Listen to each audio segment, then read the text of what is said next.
So hello guys, free fire world series spring 2026 को हाम्रो April 24 देखि स्टार्ट भएको तीनटा गेम पछिको ओभरअल स्ट्यान्डिङ तपाईले स्क्रिनमा हेर्न सक्नुहुनेछ। यो तीनटा गेम पछि हाम्रो होरो स्पोर्ट्सको टिमले चाहिँ टेबल टप गरेको छ भने उहाँहरू चाहिँ अब मेन इभेन्ट खेल्न पाउने भयो। अनि हाम्रो सेकेन्डमा रहेको छ एनएमई र थर्डमा रहेको छ टोन्डे गेमर स्पोर्ट्सको टिम। सो टोन्डे गेमरको स्पोर्ट्सको टिम र एनएमईले चाहिँ साउथ एसियाको प्लेन्स खेल्ने भएको छ। टोन्डे दाइले टोन्डे गेमर स्पोर्ट्सको टिम टप 3 आएको हुनाले चाहिँ उहाँले जर्सी पनि गिभअवे गर्नुहुन्छ रे।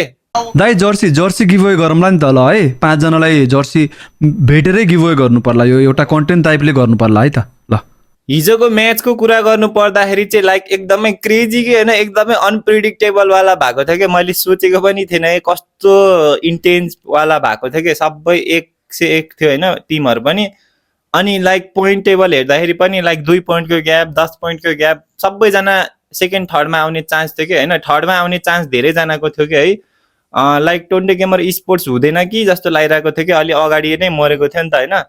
अनि तर भाग्यले बचाएको हो कि के भनौँ होइन, भाग्य बलियो भएको हो कि जुन जुन टिमको चान्स थियो त्यो टिम पनि मर्यो कि होइन। अनि त्यो टिम मरेपछि चाहिँ अलिकति चान्स बढ्यो भनौँ न होइन टोन्डे गेमर स्पोर्ट्सको पनि। जस थर्डमा आयो होइन टोन्डे गेमर स्पोर्ट्स पनि। एकदमै लाइक अर्को एमीहरू अरू टिमहरू पनि थियो नि त तल तल। एकदमै खतरा भएको थियो भनौँ न होइन। सो तपाईँहरूले कुन टिमलाई चाहिँ प्रिडिक्ट गर्नुभएको थियो कमेन्ट गर्नु होला है त।